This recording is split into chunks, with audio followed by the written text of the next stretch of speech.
J'arrive à Rouen, ça se passe mal et tout, machin, gars. 1 novembre, je m'avais fait mes courses dans un magasin et tout, machin. Je vais bailler la nourriture, puisque je vivais seul. Donc, à cette époque, ça faisait 2 semaines que je venais de trouver un appartement. Parce que le club a négocié avec les gens et tout. Non, c'est notre joueur, écoutez, laissez passer, on va payer et tout ça, tout ça, tout ça. Tu vois un peu? Ouais. Et donc, je sors du magasin, car je regarde ma vie. Je dis que mais c'est pas en train de tourner, gars. Ouais. Je te jure, je regarde mon répertoire. Je regarde mon répertoire. Je sends un message au coach Blanc. Je dis que coach, comment vous allez?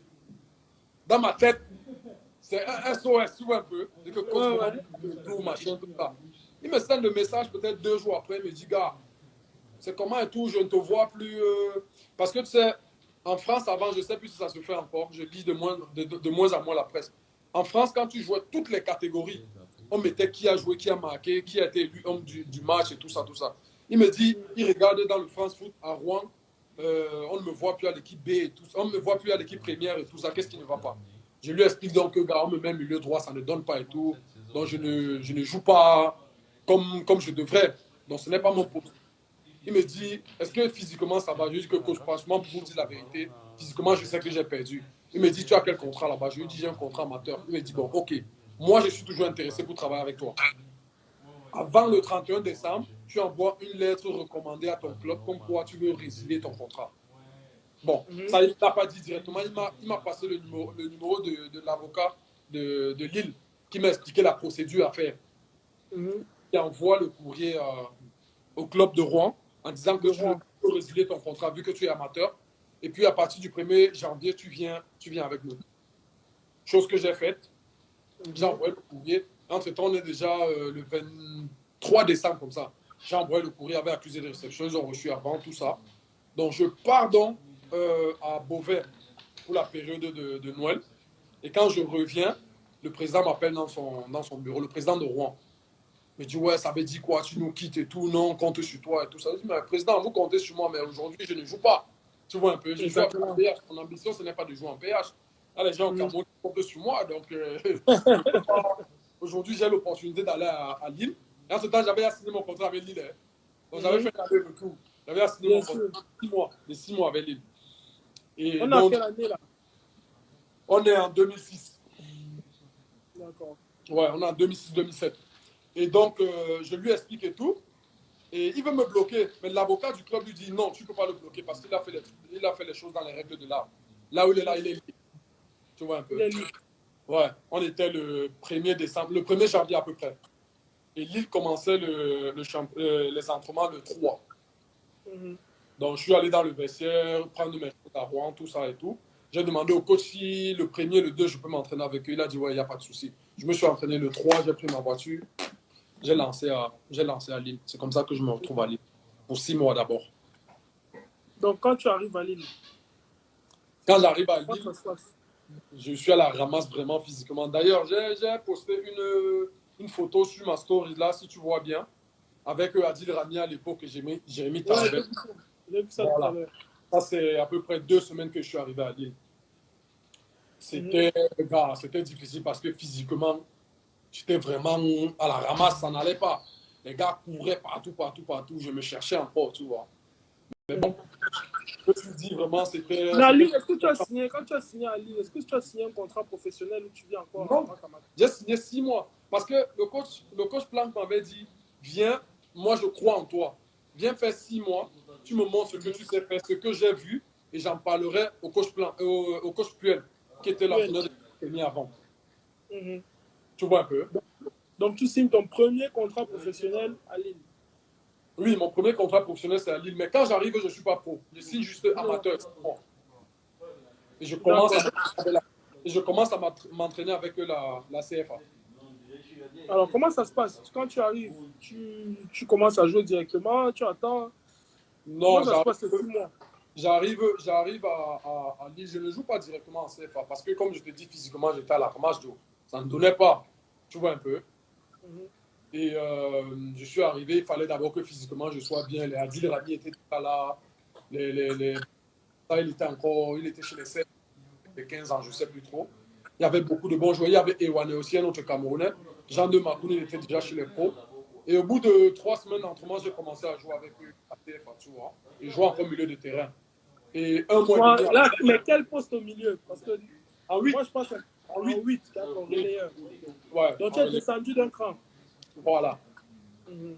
Et donc, un mois et demi après, le coach Planck me dit qu'il faut que j'aille m'entraîner avec les pros parce que le coach Puel veut me voir. Et donc, je commençais à voir un peu la lumière du La soleil. lumière du soleil. On parle d'entraînement, hein. Je commençais à voir un peu la lumière du soleil. Voilà. Et c'est comme ça que j'ai commencé à m'entraîner avec les pros, gars. Tu arrives avec les pros, tu regardes à gauche, à droite, les gars sont. Bref, ils sont dans leur vie, non? Toi, tu as les yeux qui.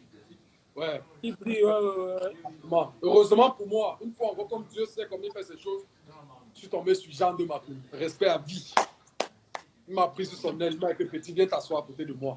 Il m'a donné sa place. Tu as anticipé ma question. Tu as anticipé sur ma question parce que c'était ça la prochaine question. Jean 2, comment est-ce qu'il t'accueille? Parce que avant que tu le passes, on a reçu ici Kader Keita, ouais, qui a tracé son parcours et dès qu'il a parlé de Lille, la Popisaille, dès qu'il a parlé de Lille, il a bloqué et il a fait exactement ce que tu viens de faire. Il a dit vraiment Jean de Macoun, respect. Franchement, celui qui parle mal du grand frère là, c'est qu'il ne l'aime pas. Voilà. Père à vie, il m'a pris sur son aile. La première fois que je suis entré dans le vestiaire, tu vois, quand tu arrives dans un vestiaire, tu es timide, que tu le veux ou pas, tu ne connais personne, tu es timide. Jean de, je l'avais vu qu'à la télévision avec les lions et tout, tu vois.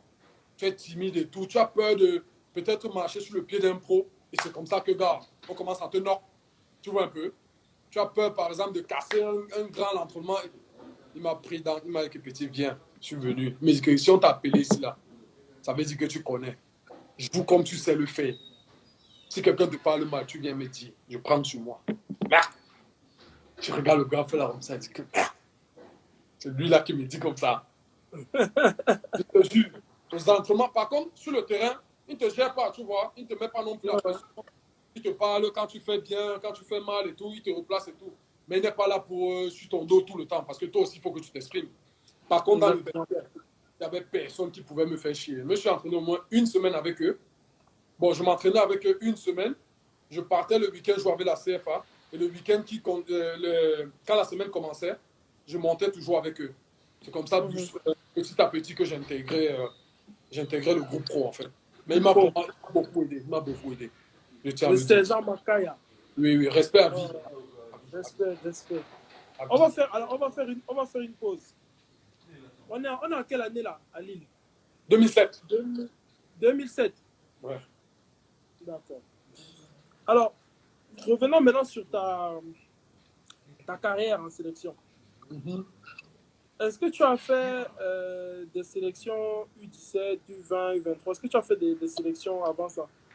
J'ai fait U17 pour... Henri Bedimo dans la maison. Mouna Sawa, le pied gauche. Voilà. Là, levé le choix. Ouais, donc, ouais, j'ai fait les moins de 15 ans, moins de 17 ans. Peut-être 2 sélections, pas plus, si je ne me trompe pas. Je suis pas allé en Coupe d'Afrique.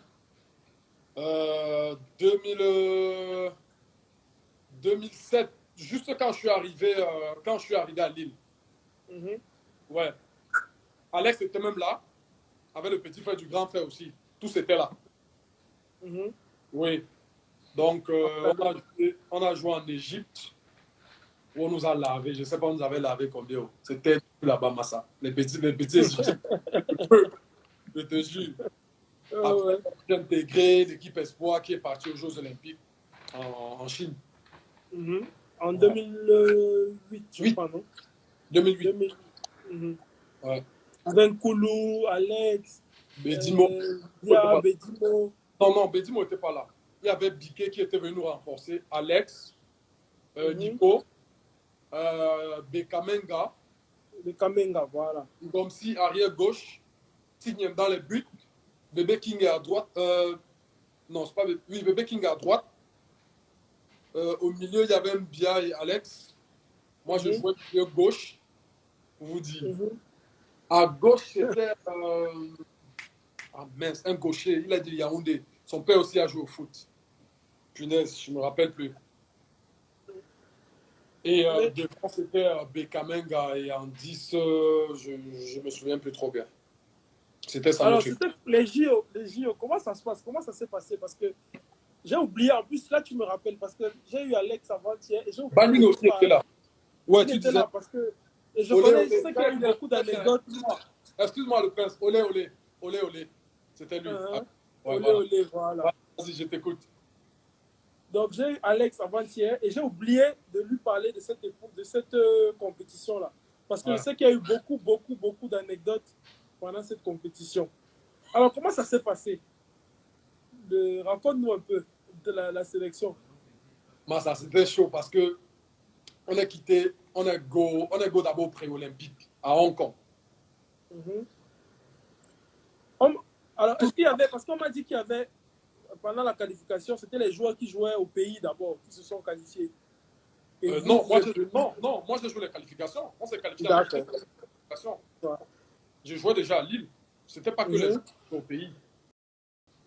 D'accord. Il y avait D'accord. Enam aussi, Enam. Non, c'était pas que les joueurs qui jouaient au pays. Nous aussi, on commençait déjà à nous appeler, nous qui étions, on était déjà en Europe. Certes, il y avait qui n'étaient pas encore pro, qui étaient dans des centres de formation pro, mais qui n'étaient pas pro, tu vois. Mhm. On a joué, on s'est qualifié en Guinée. Et pendant la préparation, on est parti à Hong Kong pour les pré-olympiques. Ah, Mhm. c'était dur parce qu'on avait à tout négocier, toutes les primes, tout.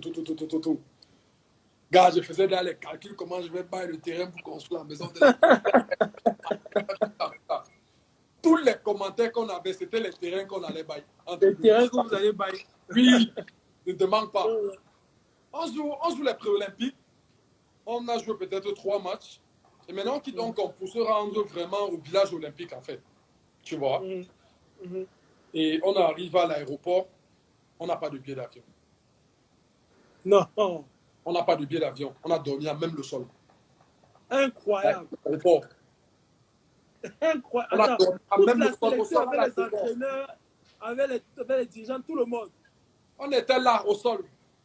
Ça veut dire que le décalage aurait été en train de nous toucher, tu vois un peu. Ouais, ouais. On tournait, on appelait Landry. Le pauvre, il n'avait pas reçu les instructions pour nos billets d'avion, tu vois un peu. Mhm. Lui-même, il est en train de se débattre et Quel tout. Landry? C'est quel Landry? Landry qui s'occupe des billets, d'avion de l'équipe De la nationale. sélection à l'époque. Ouais, voilà. D'accord. Je ne Mhm. sais plus si c'est toujours lui. Alors, pendant que le coach l'appelle pour gars, Landry, c'est comment nous sommes à l'aéroport, on doit décoller, tout ça. Il est, il est, il est surpris, tu vois un peu, parce que Mhm. personne ne lui a rien dit. Et entre-temps, on venait de finir les pré-olympiques, comme je te disais. La fatigue, on n'avait pas de chop, rien du tout. On a tourné à l'aéroport, ça a tourné.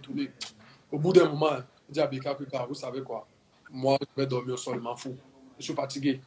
Il n'y avait Ouais. pas les mots que tu vas d'abord prendre une chambre. Si tu prends une chambre, l'avion te Non, laisse un peu. Il fallait c'est trouver les ça. zones, tout ça.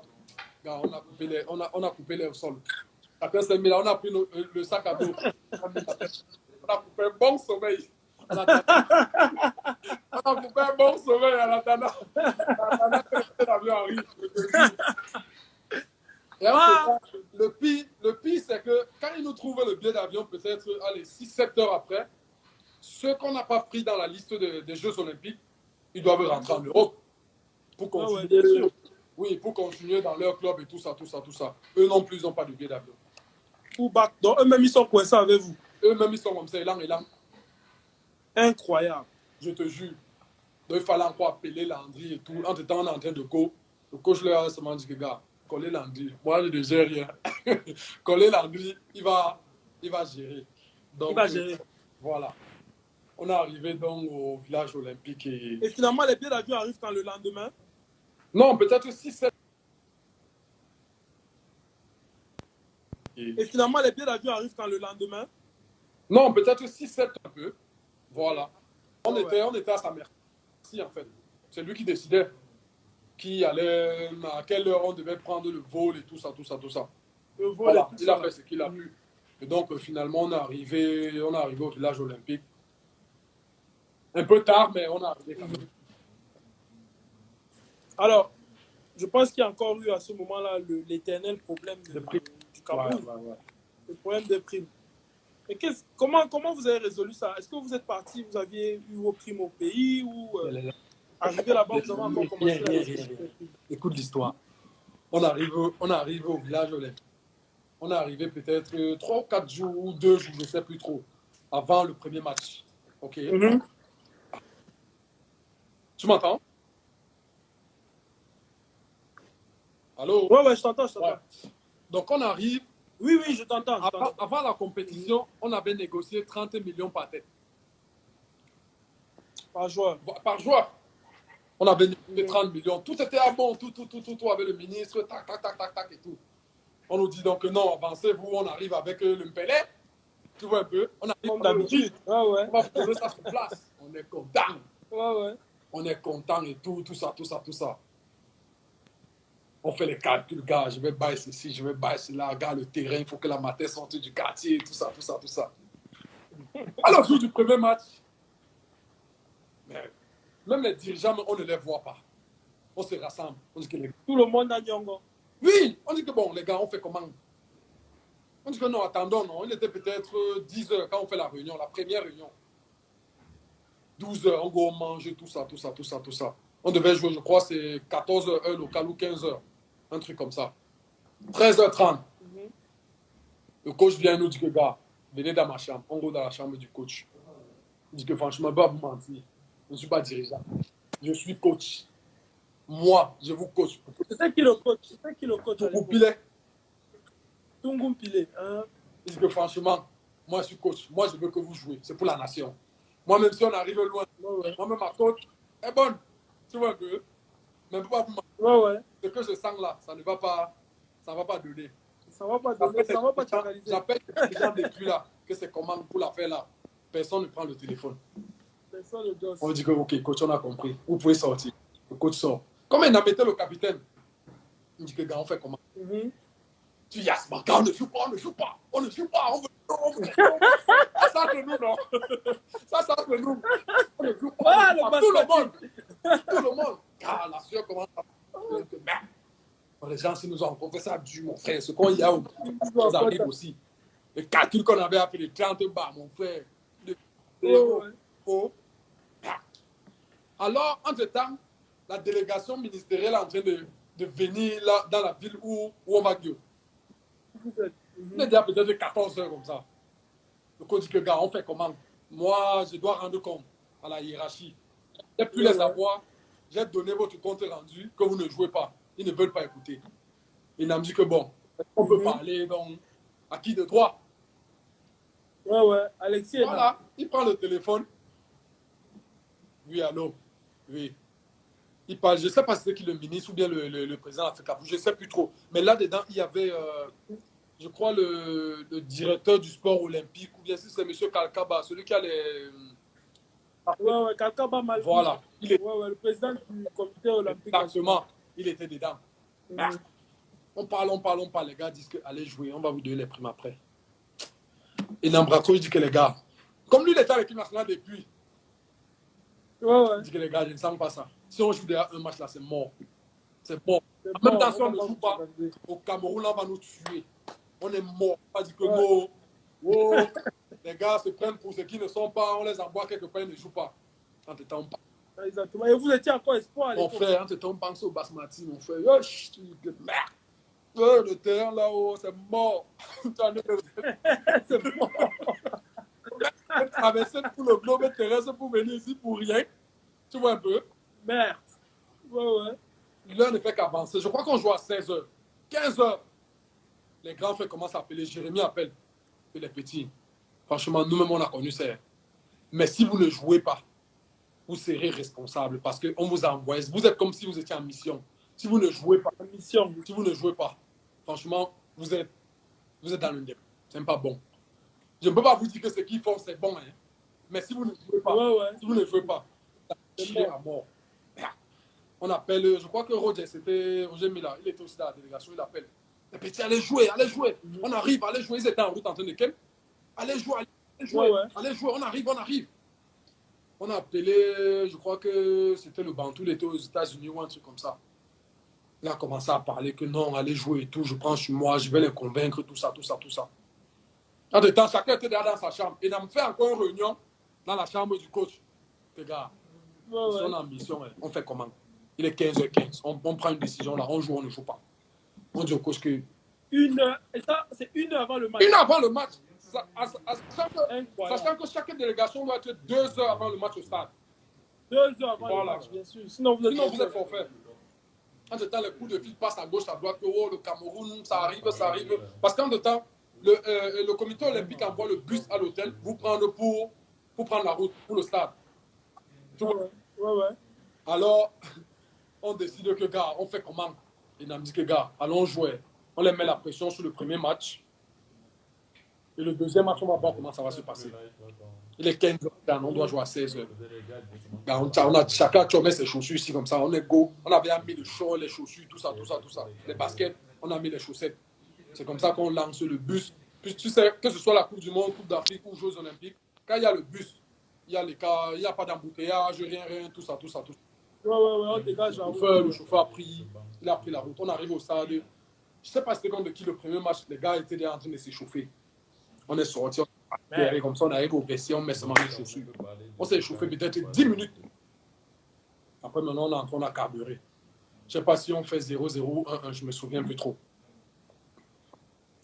Une heure de donc, je sais pas, voilà, et on fait les résultats. Et en de temps, j'oublie de dire que pendant les nuits, on ne dormait pas parce qu'on pensait toujours que notre agent, c'est comment. Tu vois un peu. Après le premier match, donc, comme les gars étaient déjà sur place, on fait une réunion avec eux.